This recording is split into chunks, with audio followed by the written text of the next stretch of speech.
Well, that's one of the reasons why I'm here, Donna. Because I don't have the answer to that question. But in the Q&A, we might get it. But it's so vitally important, right?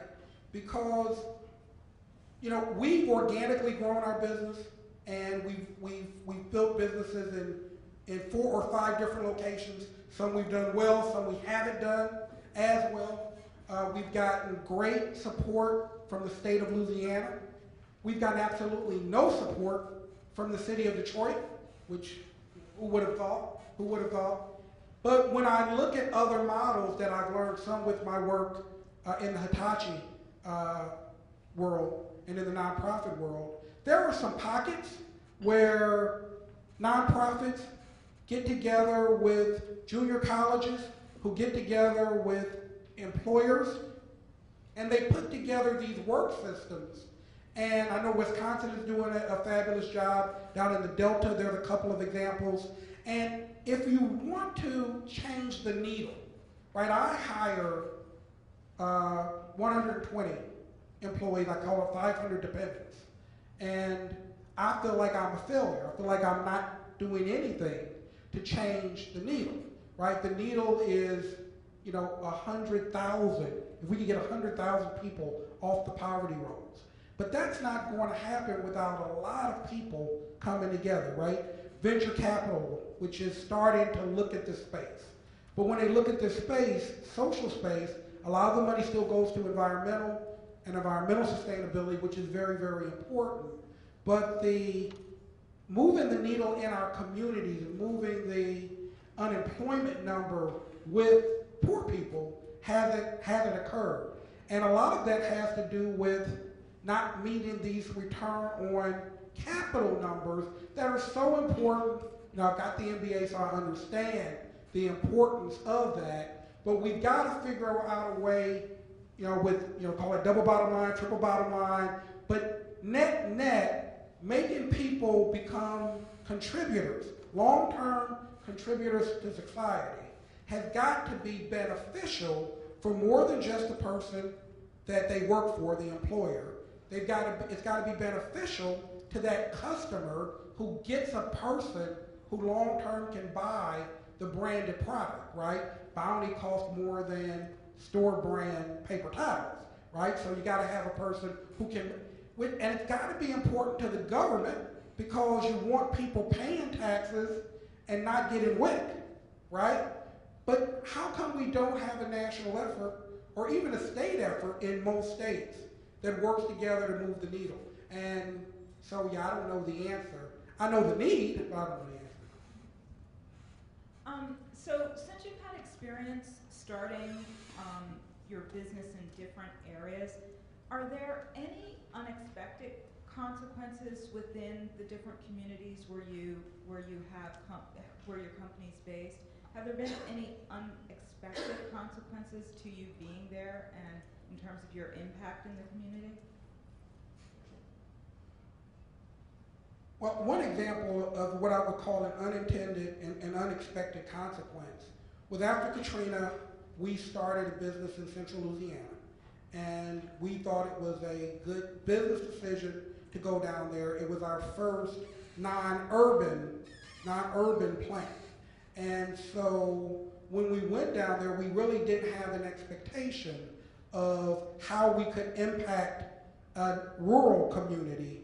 And so we went in, we opened the business, we interviewed, we hired, and now, you know, 6 years later, 20% of our hourly employees' spouses have started businesses. Hair braiding, babysitting, that number was 0.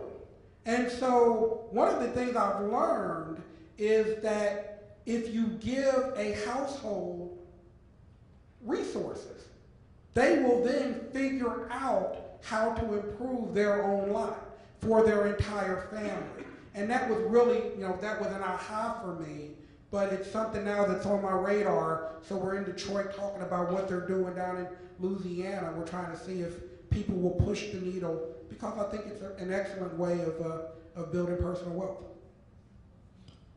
So I want to switch gears a little bit and ask you, what would you say is the riskiest thing you ever did in your business? Wow. It's a sad story. Okay, here we go. All right, I was doing fine. I was making a fair amount of money. This was in New Jersey. New Jersey was it was an older plant that we purchased in 1992, and it had older assets. But we had an excellent workforce. Average age 45 or 50. Employees that worked for me for the most part. We had very little turnover, so they worked for me for the better part of 15 years. A customer in 2008, one of our largest customers, came to us and says, we want to triple the size of your business. We're willing to give you a $500 million contract, and what we need you to do is upgrade your equipment. We were running 1970, and we were running excellent quality, excellent service. We'd gotten a lot of awards from a lot of companies, but they wanted us to upgrade to state-of-the-art machinery. So in 2008, I marshaled together banks and mezzanine capital. We invested $13 million. We're going to make a $13 million investment into the plant, and that was first quarter of 2009. Let me hear it again. All right, so in the first quarter of 2009, this little thing called the financial meltdown happened. Wells walked away. The other bank walked away. The mezzanine walked away. But I had a bright ideal. I was so sure of the ideal. I was sure that the technology was leading edge from an industry perspective. I felt as though it would take us from a minority company that was being supported by big corporations to a leading packaging company doing things in the United States that weren't being done. So I decided to invest all of my own money without telling my wife.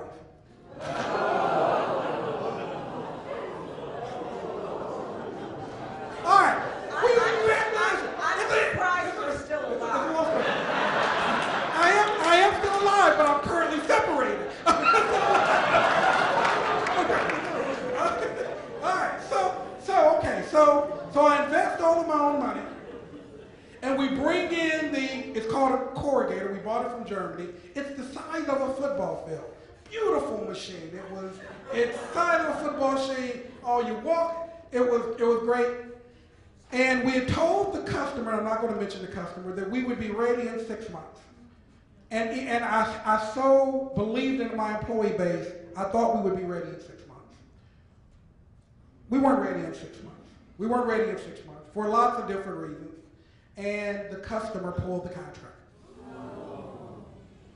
And I ended up having, in April of 2011, to file bankruptcy. 200 employees lost their job. I lost all my money. All my money. And so that probably was the biggest risk that I ever taken. Now I'm going to tell you, I've come to realize that besides the separation portion, and my wife, I think she's going to take me back. She invited me to Easter dinner, so we're working my way back in the house. I'm still not back in, but I'm working my way back. Is the other day, this was a couple weeks ago, I get a call from Ferdinand.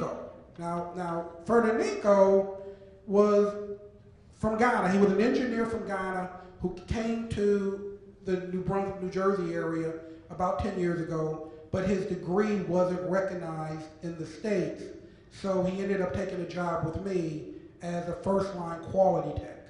And over the course between 2000 and 2010, he raised up and he went from quality tech to first-tier quality tech to quality supervisor, and he became the company's quality manager. And at the time of the bankruptcy, he made about $65,000 a year. So Ferdinando called me a couple of weeks ago and had just taken a job with PepsiCo, I believe, as a quality manager for their bottling plant in Piscataway at $122,000 a year. Made me think. So I went back and I had our people go and look at all of our employees. 80% of our hourly workforce is working, most in the industry, most making more than they made for me. My salaried employees are 100% working in the industry all over the country, all over the country. I've got one guy who's working on my big machine, who I paid a lot of money for. The guy who bought it for less money, he's working as the manager of that machine in Atlanta, Georgia. So at the end of the day, I've got to be honest with myself. I lost a bunch of money, but if I'm a social entrepreneur, I did the right thing. These people didn't need me. They just needed the opportunity. So, long story, but that was good. I'm still not over it. Don't ask me again.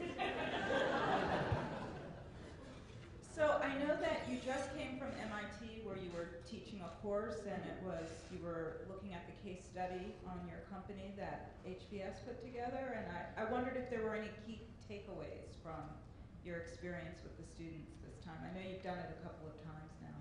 I try to do it at least once or twice a year, and I learned something from the students, and I do different classes. What was interesting about this week's class, it was Sloan Fellows, so they were a little older, in the mid-30s, and 75% international. And one of the things that I hadn't thought about after we had gone through the class, and we all had a good time with the lesson, was several young men from different parts of Africa came up and said that our model, the model of taking a commodity product and bringing it into the community and teaching, high-level skills by using that product was something that was desperately needed. I heard from a guy from South Africa, I heard from a guy from Ghana, I heard from a guy from Senegal. And so, now we're networked, and hopefully this whole idea of using something that people use every day, in my case, brown boxes, to teach, in this case, brown people how to make a sustainable living might actually not just be a United States opportunity, it might be an international one. That's exciting. So maybe this goes back to the whole debacle, but how do you balance doing good and doing well? I'm in the for-profit business. Making money is important for the reason I stated a few minutes ago. We want to move folks from where they start, which a lot of time it might be their first, what I would call real job, to where we want them to finish, which is to be an expert either in machine operation or in maintenance or in quality. And in order to do that, we've got to pay increasing salaries.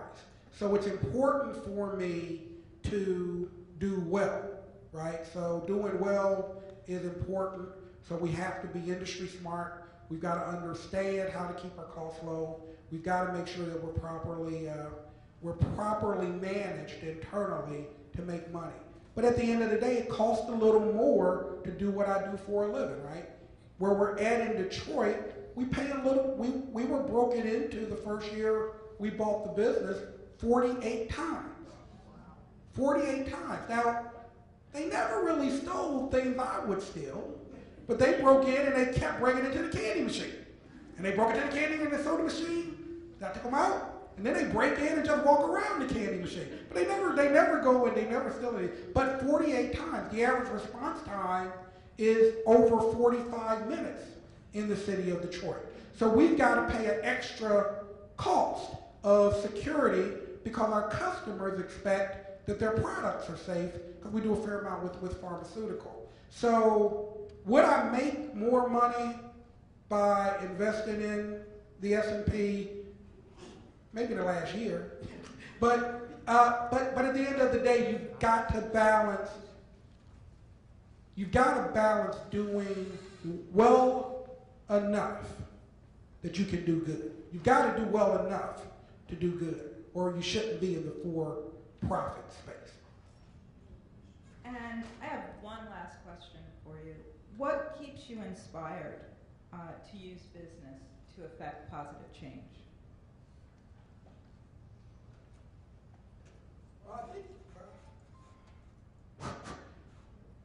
I think it was Picasso, right? He said, inspiration exists when it finds you working.